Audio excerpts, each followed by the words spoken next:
We are now over 2 days into NHL Free Agent Frenzy 2022. Today we're going to be discussing who I feel are the best winners and the top losers of free agency so far. We'll discuss which teams are the best and the worst coming up next. So welcome back to another video here at Top Shelf Hockey. As I mentioned, today we're going to take a look at how all the different teams around the NHL have done within the free agent frenzy here so far. We're not going to discuss all 32 teams, but I'm going to give you essentially a list of teams that I think have done the best job so far, and the teams that definitely have not done good enough and certainly need to have done better. And I guess we're going to classify them as losers just because it's winners and losers type of video that we do whenever we analyze either the drafting or free agency trades, whatever. But some of these guys they're not completely losers. I just feel like they could have done a better job, or they could have done more to improve their team based on what they had available, at least in my opinion. So we're going to kind of go back and forth here. Let's start with one of the winning teams, and we're going to start with the defending Stanley Cup champions, the 2022 champs, the Avalanche. I think they've done a good job now. They're going to be bringing back largely the same team, and this team was dominant. They had one of the better playoff performances of recent years, absolutely dominating each series and winning the cup, and phenomenal team. They bring back and they keep Josh Manson after acquiring him at the deadline. They bring back Andrew Cogliano. They bring back Darren Helm, all on reasonable deals. They got RFA, who they acquired at the deadline, Arturi Lehkonen. He gets a long-term deal that's very reasonable. I like that contract. Of course, they pick up Georgiev. Of course, that happened prior to free agency, but then they get him signed. Another reasonable deal. They have good goaltending. They let Darcy Kemper go. There's just no way they could afford, that $5.25 to $5.5 million range that they knew he would get on the open market. So to me, the defending champions, they're not really weakened. A lot of times you see teams win the Stanley Cup, but then they have to shed salary, they have to shed players, and sometimes it's really difficult. We've seen Tampa win back-to-back, come close on the third, but they seem to be slowly kind of, well, at least in theory, weakening a little bit as they have to, make room, right? It's tough. Now, the Tampa Bay Lightning have done an exceptional job, though, of making sure they sustain and not being weakened. But we saw teams like, the Blackhawks, the Kings, like all those teams back, in the last decade or so that ended up winning multiple cups, but with time in between, it's challenging, right? But I think the Avs have done a good job so far to maintain their cup-winning team and bring back all these guys on reasonable deals. To me, they're having a good couple days here in free agency so far. On the losing side of things, teams that I feel did not do enough or have not, gotten the job done. We're going to start right at the top with the Philadelphia Flyers. The Philadelphia Flyers, in my opinion, had the top free agent in this year's crop, Johnny Gaudreau, served to them on an open platter, and they've known this was a good chance of happening for at least a couple years, and they could not get the job done. I have no doubt that Gaudreau's first and foremost option to sign a free agency was to go home and put on the orange and be a Flyer. And this has been speculated for a number of years. The Flyers put themselves in a bad cap situation and didn't do anything proactively ahead of time to be prepared to pounce on a top player, 100-point player who is from the area and wants to be there. That's served to you on an open platter. You've got teams like Columbus who had to work super hard to win over him to sign there. You have teams like the Islanders, the Devils, that were fighting super hard to say, hey, Johnny, come over here. We want to sign you. Come play on our team. And meanwhile, the Flyers are like, he wants to come here, but I guess I can't because I can't pay a hefty price on JVR's contract. Well, you know what? Like I said, you've had numerous time, Chuck Fletcher, and you messed it up. You haven't managed to cap well. This team is a mess. This aggressive rebuild or retool, I should say, that you're supposed to be going through. What have you done? Teams are not going to help you out. You got to help yourself out. And I'm sorry, but the Philadelphia Flyers are one of the NHL teams' biggest losers in free agency so far. We'll see what else they do. I just don't know that they're going to be a whole lot different next year. And this team and the fan base deserves better. And it's really unfortunate because they really could have had Gaudreau, no problem. but they weren't in a position to make it happen. Another winning team for me, the Edmonton Oilers. The Oilers are another team went to the Final Four last year. Really close. They feel like they're close to a contending here. They got themselves a good goalie, Jack Campbell. Did they overpay a bit? Maybe. But it's certainly a more stable position than they had in recent years with Koskinen and Smith. I have much more confidence in Jack as a goalie. So from that standpoint, I'm going to call it an upgrade, and I think I'm okay with the contract. Overall, they get Kane on a really good deal, considering how well he played. That Evander Kane signing, I mean, I'm still not a complete fan of Evander Kane, the person off the ice. He's still, he's had so many situations in his career with the drama that it still makes me a little bit nervous, wondering if it's ever going to happen again. Because, the best judge of the future is the history of the past, right? And unfortunately, it's come up too many times. But that's a good deal. Based on his on-ice play, they get Brett Kulak signed on a good deal. Overall, I like the Oilers have done. They're not done yet, but so far, they're kind of working towards reassuring them that they're going to have a good chance to once again be in contention for that Western Conference Championship, potential Stanley Cup. They're going to have a hard time getting through a team like the Avalanche, though. But still, I like what they've done. And on the losing side of things, we're going to again head back to the same part of the United States in the Metro Division. And this time we're calling out Lou in the Islanders. What have you done there, Lou? 2-time GM of the year. I understand that the Johnny Gaudreau situation might not have been entirely within your control. But at the same time, based on what we've heard from Johnny, based on what we've heard from reporters, it sounds like that the Islanders' offer was better than Columbus. So there's more money. Is it a case of long-term vision? Was he won over by John Davidson and Jarmo Kekalainen to sell him on their city, their team, and their franchise and how they run things and their long-term vision with some of the youth that they've accumulated there lately? Is that what won Gaudreau over? That's what it sounds like to me. And so a couple of things. You need a player like Gaudreau in Long Island, and it doesn't look like there's a plan B. The fact that they've basically done nothing so far is a major indictment of where things are at with the Islanders. They got a brand new arena. They got a fan base who was obviously a few years back lost John Tavares, was extremely nervous that the team was going to get substantially worse. They didn't. They've had a lot of success. This past year was super tough on them, and I think a lot of people, myself included, are willing to say, you know what, maybe that was an anomaly based on a lot of other external factors that you couldn't have predicted. It was a couple of moves that can be right back in the mix. But where are those moves? Clock's ticking, Lou. Get to work. Next up, we're going to go back to the winning side and go to the Detroit Red Wings. I really like what Steve Yzerman has done here.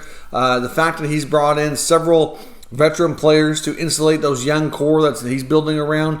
He did a great job. And the other thing I like about all these deals is that for the most part, they're nothing too long-term.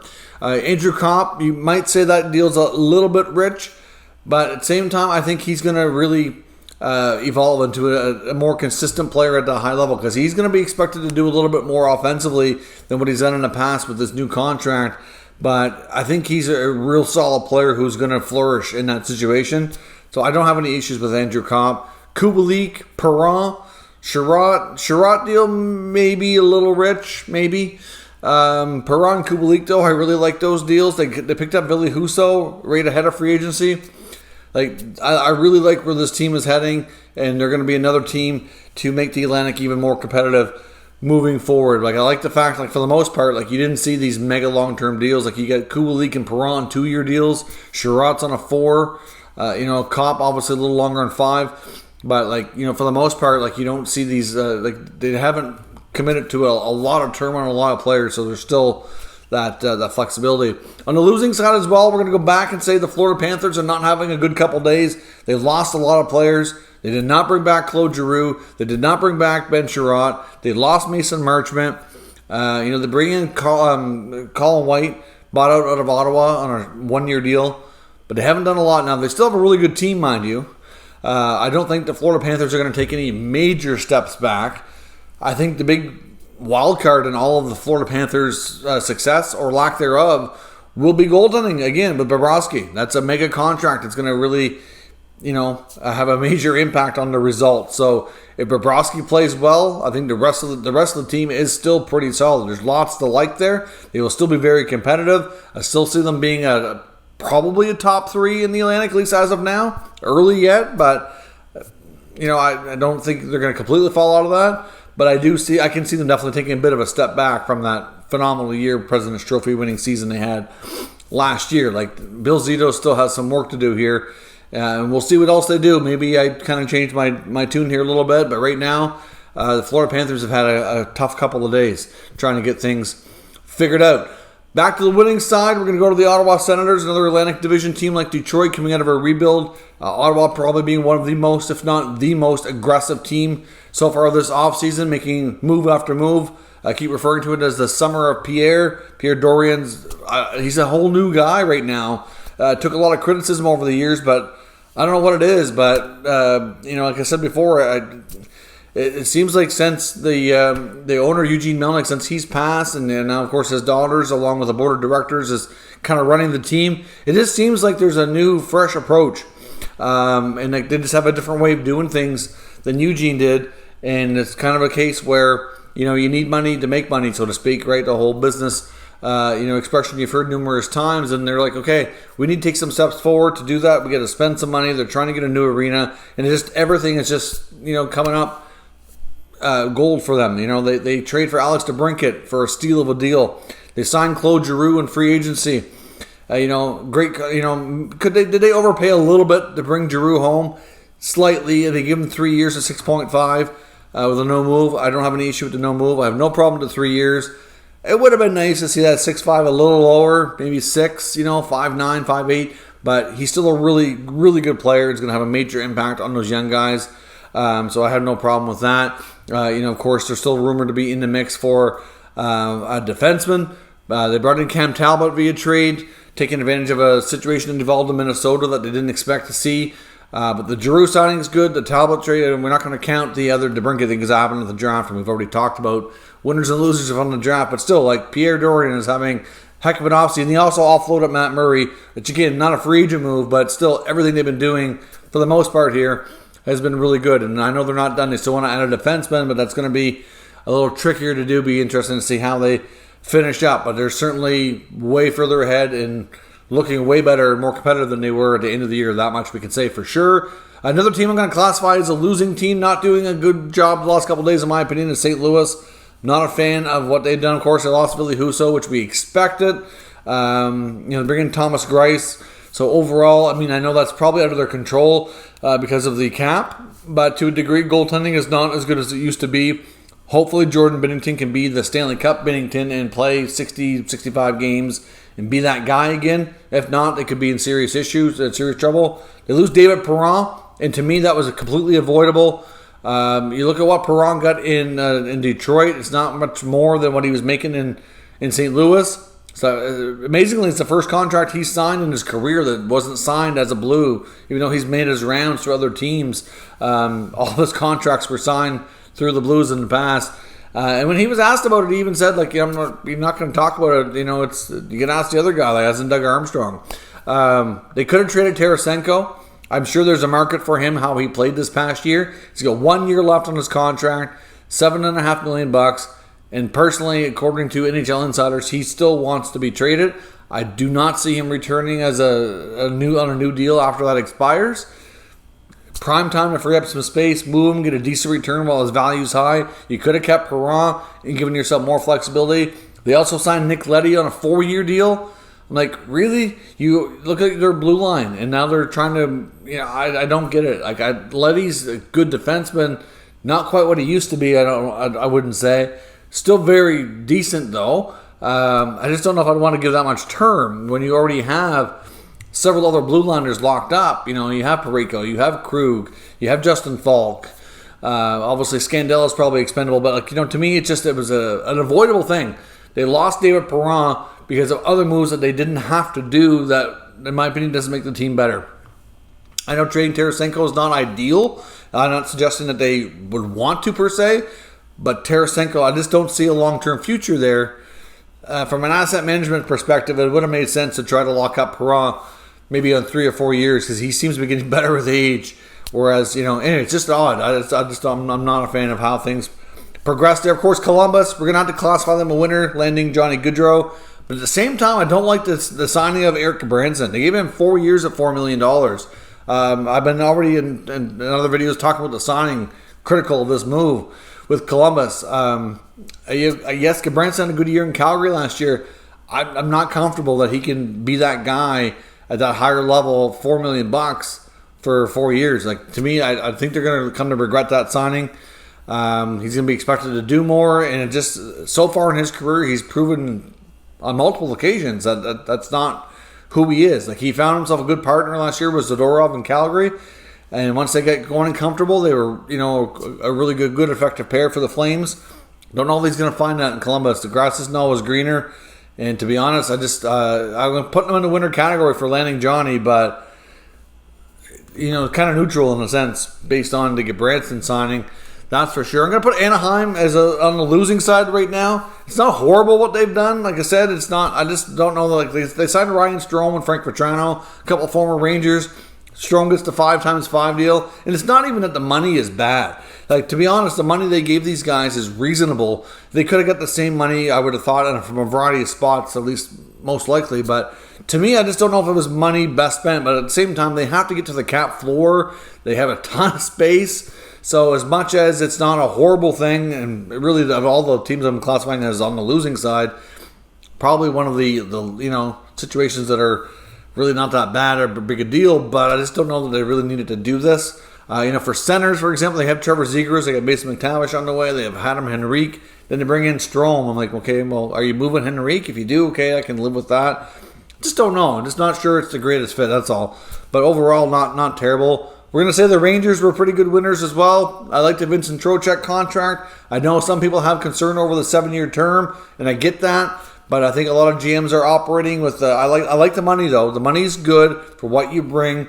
I like what to me, he's an upgrade over what they previously could have had as a number 2C with Strome or Kopp. And if you can get 4 to 5, maybe 5 years of good productivity out of them with that contract, the last year or two, you don't care so much.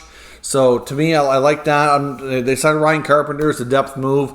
Other than that, to me, I think the Rangers are doing okay. Like, not a big winner, but I do like the Trocheck contract. I like the short term. I think they're fair to say that they're a bit better in that sense. The Winnipeg Jets, I'm putting them in the losing category. Did Kevin Cheveldayoff go have a huge nap or something and not realize it's free agency? Like, this team needs to have some contracts, and they need to have some change. And Winnipeg has done nothing besides signing a backup goalie in David Riddick, who to me is not even a quality NHL goalie anymore. They lose Eric Comrie. Bad asset management, in my opinion, on that front. They really should have been able to keep him as an RFA had he played just a bit more last year, and they could have gotten a better contract worked out. Instead, he walks to Buffalo. But really, other than that, there's all this, turmoil and rumors around Dubois and Scheifele and Wheeler, and nothing's going on. This team is not in a good spot, and nothing. Wake up, Chevy! I don't know I'm so confused why Winnipeg has done nothing. I don't get it. Anyways, so to me, they got to get to work, and until they make some changes, I can't put them anywhere else but on the losing side of things here. The Tampa Bay Lightning, I'm going to put on the winning side. I think they did a lot of good things. They got big extensions, 8 years. They're just like Oprah giving out 8 cards. Back in the day, Oprah would give out you get one, you get one, you get one, you get one. And 8-year deals going everywhere for Cirelli, Chernak, and Sergachev. The Chernak and Cirelli deals are pretty fair. Sergachev, a bit rich, $8.5 million. I think I have a lot of confidence in Sergachev that he can grow into that and it'll become a good deal.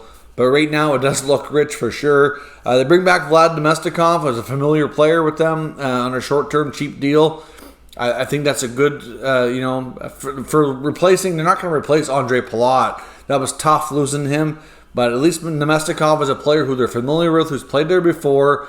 and has proven that he can play with guys like Kucherov and Stamkos, etc., and be a good complementary piece. So I think he'll be a good fit. They bring in guys like Ian Cole and Hayden Fleury to supplement the back end. So overall, for the most part, outside of the Sergachev deal being a little more than I expected, I have no problem like what they've done there to stay, a really very competitive team in the East, and will once again be in the conversation at least for potential cup contenders. There's no doubt. Back on the losing side of things, we're going to go to the Seattle Kraken. They've signed Justin Schultz, Andre Burakovsky. I just don't know that. I expected more from this team. This team was supposed to make a bigger splash in free agency and get themselves a couple of big names. That they really weren't happy with how this first year went. And not that these guys are horrible, but Justin Schultz isn't going to move the needle a whole lot. The guy can't defend. He's got bad knees. I'm not even sure he's a power play guy anymore. Whatever.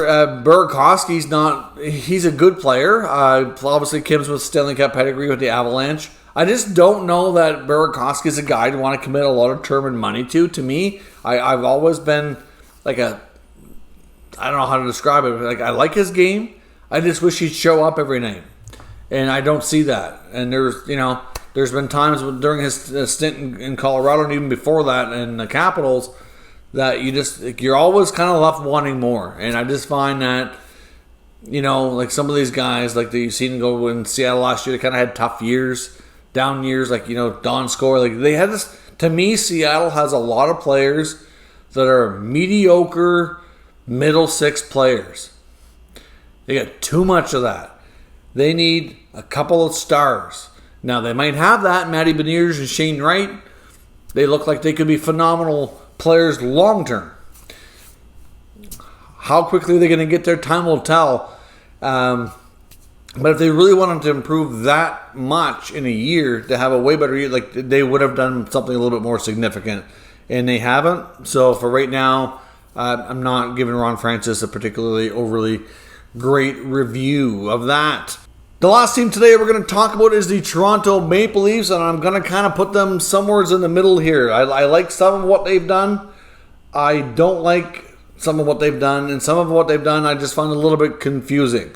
For example, like I know it's not really a free agent move, but the Matt Murray trade, not a big fan of it. I don't know the goaltending is better with him, but they go in and sign Ilya Samsonov. I like this. 1 year, 1.8, a chance for him to prove himself. A motivated guy to get a longer-term deal next time.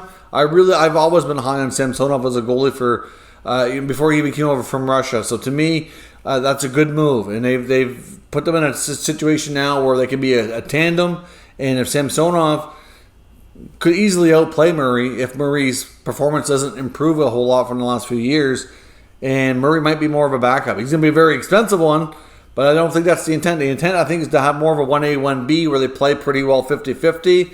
But, of course, you have one goalie get hot, one not. Then, whatever, they're going to obviously go with the hot hand, right? So, you got that. They signed Jordy Ben and Victor Mete. Cheap deals. Like, okay, from one perspective, you could say they're cheap, short-term deals. There's no risk. They can go on waivers if need be. If you lose them, you don't care so much. They can go to the minors, right? Call them up later. But just considering that they have very limited cap space, they still need to sign Engvall and Sandin, and then you're bringing in guys like this as extra depth. To me, I just found it a little confusing. Not really sure they're overly great players. They signed Nick Obey-Kubel from the Avalanche, Stanley Cup champion. I guess they mentioned him being a good bottom six guy. They also bring in Dennis Malgin back from Europe. I don't know. They signed Adam Gaudette. To me, Adam Gaudette's a decent player. He had his moments during his last stint there with the Sens. Had a good world championship, but he's one of those players that has to be in an offensive role, in my opinion, or he's not going to flourish, and he's probably not going to get much of that in the bottom six in Toronto. I can see him struggling on the defensive side of the game. Fans and team will get frustrated with him if he's not putting up a lot of points, and that could go sour quickly. Now, again, like I said, these are all cheap, short-term deals, so you can make an argument that there's no risk, but I think you could also make an argument that they don't make sense. So to me, like I said, I love the Samsonov deal. I will give Obey-Kubel a passing grade. Seen him a lot in the playoffs with Colorado. Was a decent player, good speed. I think he can be a good addition. But the rest of it is just, I'm not sure what they're doing in that sense. They need to get their RFAs figured out. They're probably going to have to shed some money, and I'm not sure how they're going to do it. So overall, it's not terrible. It's not like they've signed a ridiculous contract that I really hate. I'm just kind of confused over some of these depth moves, thinking I don't really know that they really do anything for you or make you even as good as last year. So that's going to be a challenge. But I know they're not done yet, so we'll see what else Kyle Dubas has up his sleeve. But been a very interesting couple days so far in free agency. Still some decent names out there, at least as I record this. I record this video on Thursday night. It's not going to go to YouTube till Friday, so there could be a few signings tonight that maybe impact some of our opinions on these matters. But let me know your thoughts down in the comments. Which teams do you think have done the best job so far in free agency? Which teams do you think have done the worst jobs and need to improve? Let me know your thoughts, and we'll discuss further. Again, if you're new to the channel, make sure you subscribe, stick around. We'll keep you up to date with everything in free agency, off-season trades, everything you need to know around the NHL, 365 days a year. Thank you for watching, and I will catch you next time.